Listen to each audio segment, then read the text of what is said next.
what if I put my tinfoil hat on when I talk about these interventionist foreign policy wars and regime change wars? The tinfoil hat thinks military-industrial complex. Yeah. People being asked or forced into making decisions that benefit these giant corporations that make weapons and profit off of war. Yeah. This is the worst case scenario in terms of conspiracy theories. The idea that someone wants war so that they can make money and they don't care if people die, even needlessly.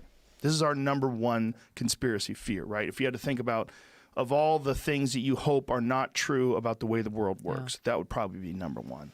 Well, you can take your tinfoil hat off because the military-industrial complex is a real thing. This is something that President Eisenhower talked about. Which is an amazing speech. Amazing speech. His last speech as President of the United States, of all the things that he could talk about, he chose to focus on the military-industrial complex. Should we play that right now? It is. I feel like we should play that. Yes, just because it's play that clip. It's so crazy, and most people have never heard it before. And you hear about the term military-industrial complex, and one thing that has been done that's really interesting is the word conspiracy has become a dirty word. Yeah. And that dirty word, or a word that's it's easy to make something silly by calling it a conspiracy. Yeah.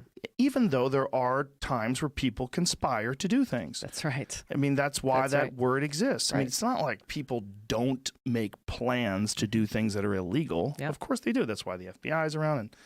But this is from the National Archives, and this was Eisenhower's speech as he was leaving office. With a message of leave-taking and farewell. 1961. The speech did not get very much attention. When a new president... Oh, who is this guy? Jamie, you picked up the wrong version.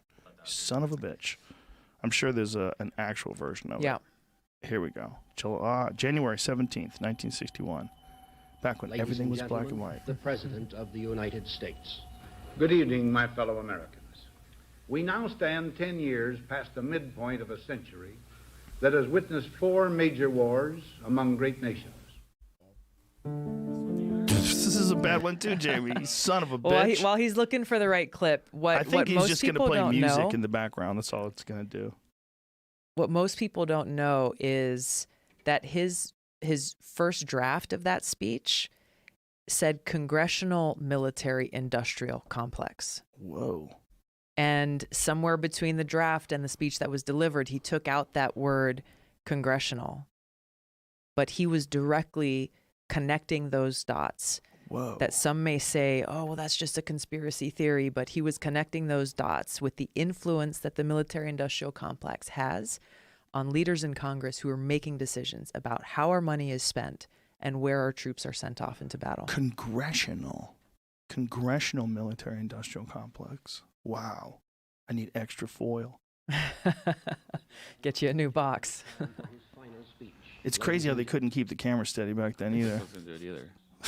Someone else's voice. Here it goes. Good evening, my fellow Americans. Just skip ahead a couple seconds here. A vital element in keeping the peace is our military establishment. Our arms must be mighty, ready for instant action, so that no potential aggressor may be tempted to risk his own destruction.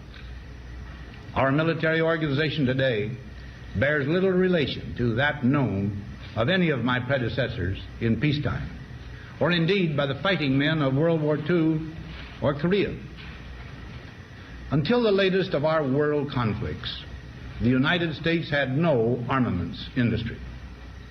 American makers of plowshares could, with time and as required, make swords as well. But we can no longer risk emergency improvisation of national defense. We have been compelled to create a permanent armaments industry of vast proportions. Added to this, 3.5 million men and women are directly engaged in the defense establishment. We annually spend on military security alone more than the net income of all United States corporations. Now, this conjunction of an immense military establishment and a large arms industry is new in the American experience. The total influence, economic, political, even spiritual, is felt in every city, every state house, every office of the federal government. We recognize the imperative need for this development.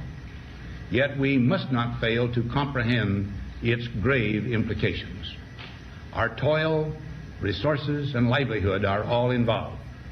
So is the very structure of our society. In the councils of government, we must guard against the acquisition of unwarranted influence, whether sought or unsought, by the military-industrial complex. The potential for the disastrous rise of misplaced power exists and will persist. We must never let the weight of this combination endanger our liberties or democratic processes. Okay, We should take nothing for granted. You could listen to the rest of the speech if you want to online, but it's very chilling Yes. because this is the sitting president leaving office, and this is what he wants to tell people. And a soldier. Yes. He's a guy who had military experience. He's a guy who saw firsthand wearing the uniform and then serving as commander-in-chief. And this was his final warning to the nation.